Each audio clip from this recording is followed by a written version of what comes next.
అప్పుల బాధలు వెంటాడుతున్నాయా? అయితే 6 JVR వారి జాతిరత్నాలు ధరించండి. రైట్, బ్రేకింగ్ న్యూస్ చూస్తున్నాం మనం టీవీ స్క్రీన్ పై. మాజీ మంత్రి జోగి రమేష్ కుటుంబ సభ్యులపై ఇబ్రహీంపట్నం పోలీస్ స్టేషన్లో పలు సెక్షన్ల కింద కేసు నమోదైంది. జోగి రమేష్ కుమారుడు జోగి రాజీవ్ భార్య మేఘన ఇచ్చిన ఫిర్యాదు ఆధారంగా పోలీసులు కేసు నమోదు చేసి ఎంక్వైరీ స్టార్ట్ చేశారు. కుటుంబ సభ్యుల నుంచి తనకు నిరంతరం వేధింపులు ఎదురయ్యాయని, మానసికంగా శారీరకంగా ఇబ్బందులు గురి చేశారని మేఘన తన ఫిర్యాదులో పేర్కొంది. మేఘన ఫిర్యాదులో గృహహింస, వరకట్న వేధింపులు, చీటింగ్, హత్యాయత్నం వంటి తీవ్రమైన ఆరోపణలు చేశారు. సో ఈ ఫిర్యాదు ఆధారంగా మాజీ మంత్రి జోగి రమేష్, జోగి రాము కుటుంబాలపై చెందిన మొత్తం దాదాపుగా 11 మంది సభ్యులపై పోలీసులు కేసు నమోదు చేశారు. కేసులో పేర్కొన్న ఆరోపణలపై అన్ని కోణాల్లో ఎంక్వైరీ జరుపుతున్నట్లు పోలీసులు చెప్తున్నారు. సో బాధితురాలు సమర్పించిన వివరాల ప్రకారం అందుబాటులో ఉన్న ఆధారాలను పరిశీలిస్తూ అండ్ తదుపరి చర్యలు తీసుకున్నట్టు కూడా పోలీసులు చెప్తున్న పరిస్థితి. అండ్ ఈ కేసులో ఉన్న ఆరోపణల తీవ్రతను దృష్టిలో ఉంచుకొని ప్రతి అంశాన్ని నిశ్చితంగా దర్యాప్తు చేస్తున్నామని ఇబ్రహీంపట్నం పోలీసులు చెప్తున్నారు. అవసరమైతే సంబంధిత వ్యక్తుల వాంగ్మూలాలు నమోదు చేసి సాక్ష్యాధారాలను సేకరించిన అనంతరం చట్టపరమైన చర్యలు తీసుకుంటామని కూడా చెప్తున్న పరిస్థితి. సో ఇలాంటి నేపథ్యంలో జోగి రమేష్పై మొత్తం 2 ఫ్యామిలీలపై కేసు నమోదైంది. దాదాపుగా 11 మందిపై. ఒక రకంగా జోగి రమేష్ కుటుంబం చిక్కుల్లో పడిందని చెప్పాలి. సరే, అందరి ఇళ్లలో ఉంటాయి, ప్రతి ఇంట్లో ఏదో ఒక సమస్య ఉంటుంది. వాళ్ళ హస్బెండ్తోనో లేకపోతే మహా అయితే చిన్న చిన్న ఇష్యూస్ అత్తగారితోనో, కానీ కుటుంబం మొత్తంతో ఉండడం నిజంగా ఇప్పుడు కలకలం రేపుతుంది. దట్టు జోగి రమేష్ సౌమ్యుడు, మంచివాడు అని చెప్పి జగన్మోహన్ రెడ్డి గారు పరిచయం చేశారు. సో అలాంటి వ్యక్తి ఇంట్లో ఇప్పుడు ఇలాంటి గొడవలు రావడం, అందరూ ఒకసారిగా డైలమాలో పడిపోయారు. ఎందుకంటే జోగి రమేష్ ఏ ఇష్యూ పైన సరే అనర్గళంగా మాట్లాడగలరు. సో మరి అలాంటి వ్యక్తి, అవాకులు చవాకులు పేల్చే వ్యక్తి, అంటే ఆపోజిట్లో ఉన్నటువంటి వ్యక్తులపై అంటే తన లిమిట్ క్రాస్ చేసి మరి పర్సనల్గా వెళ్ళి దాడులకు తెగబడే వ్యక్తి మరి ఇంట్లో సమస్యని చూసుకోలేకపోయాడా అనే కామెంట్స్ కూడా ఇప్పుడు వినిపిస్తున్న నేపథ్యం. సో జోగి రమేష్ సహా కుటుంబ సభ్యులపై పోలీస్ కేసు నమోదైంది. జోగి రమేష్ కోడలు అత్తింటి వారిపై కంప్లైంట్ ఫైల్ చేశారు. రాజీవ్ భార్య మేఘన ఎన్టీఆర్ జిల్లా ఇబ్రహీంపట్నం పోలీసులను ఆశ్రయించారు. తనను మానసికంగా, శారీరకంగా తనని హత్య చేయడానికి కూడా వెనకాడలేదంటూ ఆవిడ ఆవేదన వ్యక్తం చేశారు. అలాగే తనను అంతమొందించేందుకు కూడా ఒకసారి పాల్పడ్డారని, తనను నమ్మించి మోసం చేశారని, అండ్ ఇంట్లో గృహహింసను ఎదుర్కొన్నానని కూడా పోలీసులకి ఆవిడ ప్రూఫ్స్ ఇచ్చారు. సో జోగి రమేష్ కోడలు మేఘన ఫిర్యాదుతో ఇబ్రహీంపట్నం పోలీసులు కేసు నమోదు చేశారు. మాజీ మంత్రి జోగి రమేష్తో పాటుగా ఆయన భార్య శకుంతల, కొడుకు రాజీవ్, ప్రియాంక సహా కుటుంబంలోని మొత్తం 11 మందిపై ఎఫ్ఐఆర్ నమోదైంది. ఇటు ఇబ్రహీంపట్నం పోలీసులు జోగి రమేష్ కుటుంబంపై చీటింగ్ కావచ్చు, అటెంప్ట్ టు మర్డర్ కావచ్చు, డొమెస్టిక్ వైలెన్స్ కావచ్చు, సో ఈ 3 సెక్షన్ల కింద కేసులు బుక్ చేశారు. కోడలు మేఘన ఫిర్యాదు, ఆమె చేసిన ఆరోపణలపై జోగి రమేష్ ఇంకా స్పందించలేదు.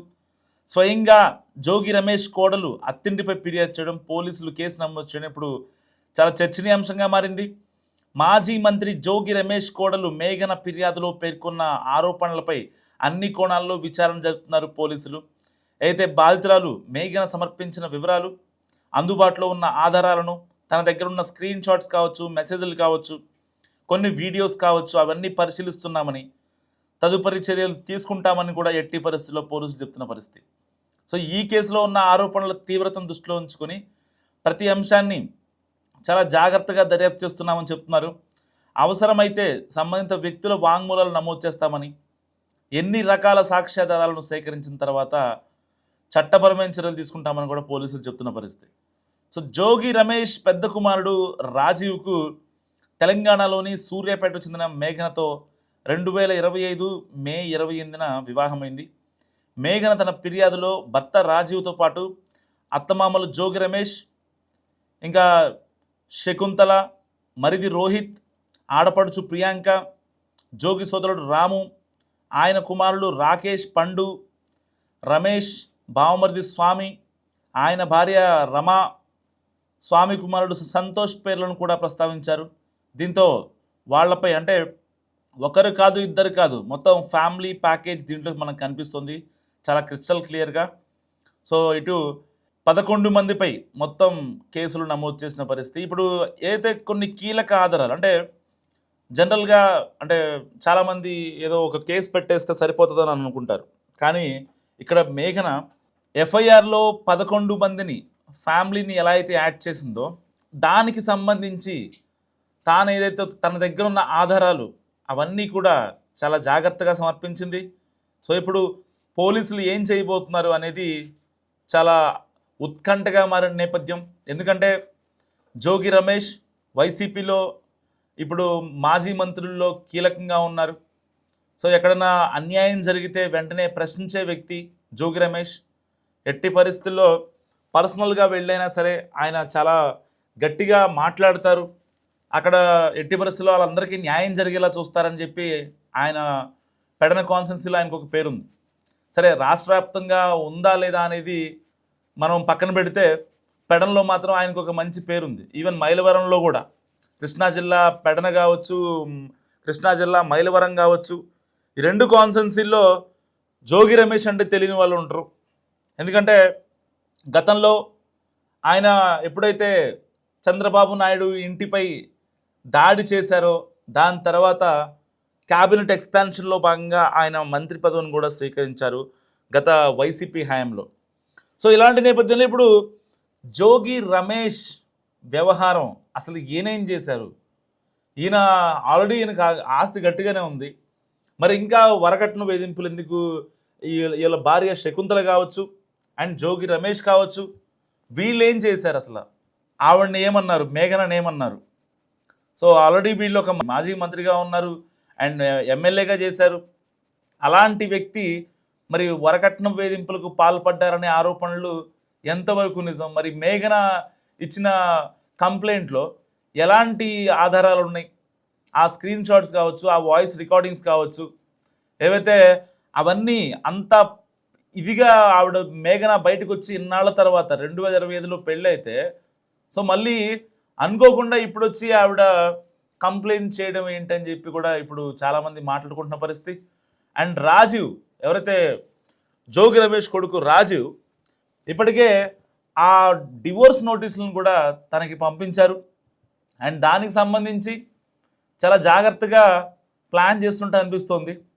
సో అంటే ఏదన్నా ఫ్యామిలీ డిస్ప్యూట్ కాబట్టి ఎవరు కూడా ఏం మాట్లాడలేని పరిస్థితి. పోలీసుల తదుపరి ఏదైతే స్టెప్ తీసుకుంటారో అప్పటి వరకు కూడా ఎవరు కూడా ఏం మాట్లాడలేని పరిస్థితి. ఎందుకంటే ఇక్కడ పక్కా ప్రూఫ్స్తో, పక్కా ఆధారాలతో, పక్కా స్క్రీన్ షాట్స్తో మేఘన ఇబ్రహీంపట్నం పోలీసులని కాంటాక్ట్ అయిన మాట వాస్తవం.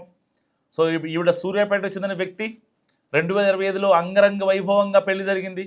అప్పట్లో జగన్మోహన్ రెడ్డి గారు కూడా వచ్చారు, నూతన వధూవరులను ఆశీర్వదించారు.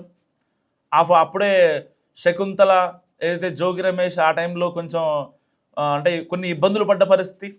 ఆ టైంలో జోగి రమేష్ పోలీస్ స్టేషన్లు, కేసులు, కోర్టులను తిరుగుతున్న వెంటనే కాస్త కూటమి సర్కార్ ఆయనకి రిలీఫ్ ఇచ్చింది. సో ఇలాంటివన్నీ గుర్తుపెట్టుకొని శకుంతల కూడా కొంచెం ఎమోషనల్ అయ్యారు. సో అంటే కూటమి సర్కార్కి ధన్యవాదాలు అని చెప్పి కూడా ఆవిడ మాట్లాడిన పరిస్థితి అప్పట్లో మనందరం బాగా గుర్తు చేసుకుంటే సరిగ్గా 1 year బ్యాక్. సో మరి ఇలాంటి నేపథ్యంలో ఇప్పుడు జోగి రమేష్పై కేసు ఎలాంటి మలుపులు తిరుగుతుందో చూడాలి. మరి మీరేమనుకుంటున్నారో మస్ట్ కామెంట్ చేయండి.